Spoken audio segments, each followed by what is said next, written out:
All right, we spent the last couple of sections learning to factor, and a great question you should have had is why? Why are we factoring? Well, it turns out factoring is one of the main techniques used to solve polynomial equations. All right, so earlier in this course, we learned about solving linear equations. And we might have something like 2x minus 3 equals 9. Those were linear. Remember, linear, for our purposes, meant the power here, the power on the variable was 1. All right, well, hopefully you remember how to solve these. You add 3 to both sides. 3x is 12. Divide. X is x. All right, so notice on a linear equation what you did. On a linear equation, basically you got the x's on one side. We left the 2x on the left. And you moved all the numbers over to the right-hand side. So we got 2x equals 12. We got the x's on the left, numbers on the right, and then you divided. And you ended up with one solution. Polynomial equations, we shall see the technique for solving is very, very different. Okay? So, all right. In order to solve polynomial equations, we need something called the zero multiplication property.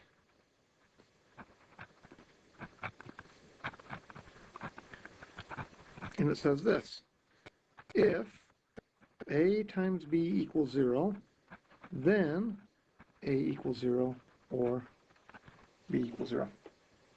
So basically, you multiply two things together and you get the answer 0. There's only one way that can happen. One of the things equals 0 or the other thing equals 0. All right, so that leads us to solving polynomial equations.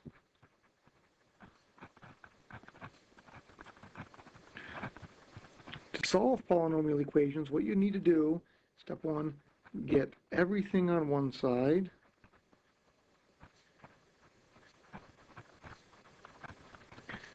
Zero on the other.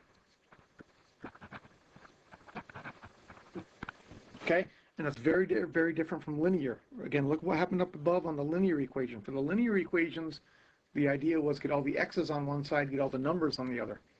For polynomial equations, you want everything on one side, all the x's and all the numbers. Step two, factor. Step three, use the zero multiplication property. Step four, solve each linear equation. All right, this makes more sense when we do some examples. So let's say I give you r squared plus 3r minus 28 equals 0. All right, the first thing you need to recognize is that this equation is not linear. What makes it not linear? It's got a square right there. That makes it not linear. Okay, so this is what we call a polynomial equation. This one in particular is called quadratic. Whenever you have your biggest power being a 2, your biggest power is a square, those are called quadratic equations. And we'll study more about quadratic equations in Chapter 9. The important thing is you recognize this is not linear. It's a polynomial equation. So step number one, get everything on one side, 0 on the other. Well, that was done for us. That's nice. I like that. Step two, factor. All right, so we're going to factor what we have over here. Could be r and r.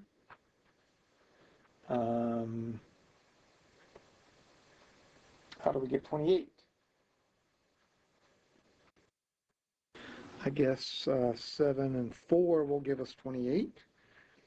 So we need a plus 7 and a minus 4 to get the plus 3 in the middle and get the minus 28 on the end.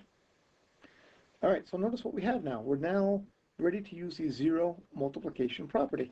I have two things. Here's A in the zero multiplication property, and here's B.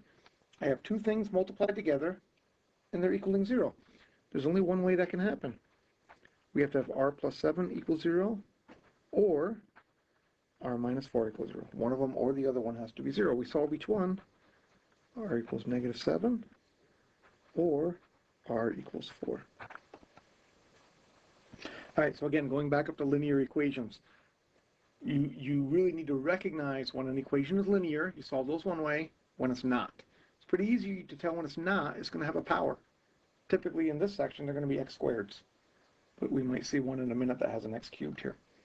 The second thing to notice is, for a linear equation, you get one answer. For a quadratic equation, when you had an x squared, you will usually get two answers. And I say usually because sometimes you don't.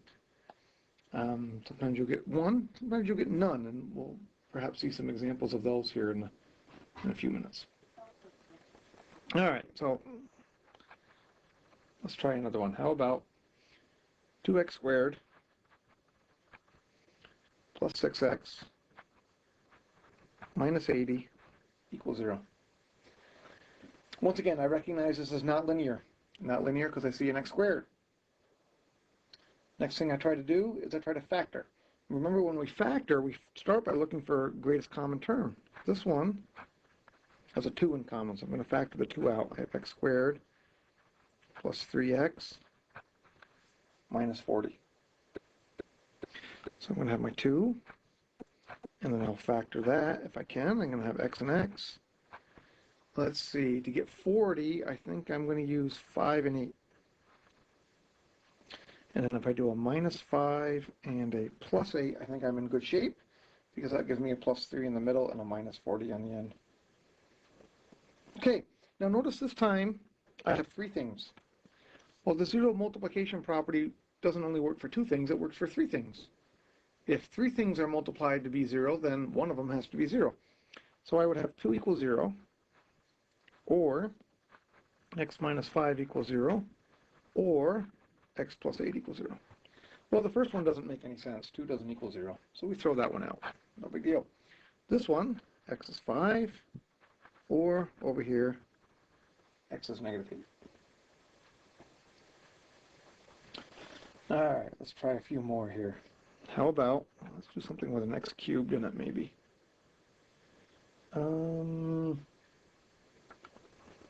X cubed minus 2x squared equals 8x.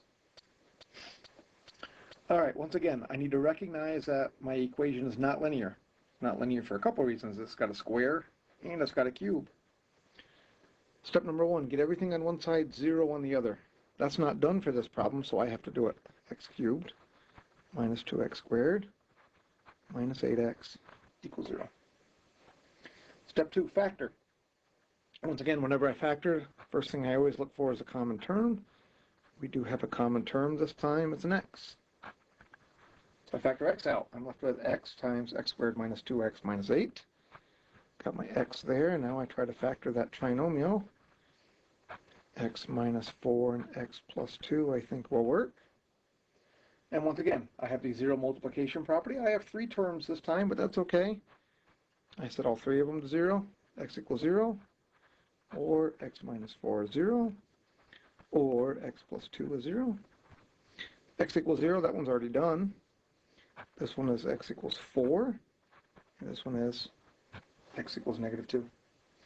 So notice what happened this time. This time we started with an x cubed.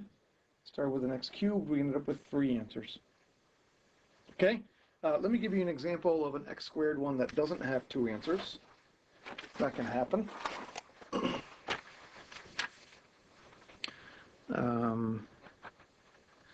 X squared minus 6x plus 9 equals 0. Again, I recognize it's quadratic. I recognize it's not linear. It's got an x squared.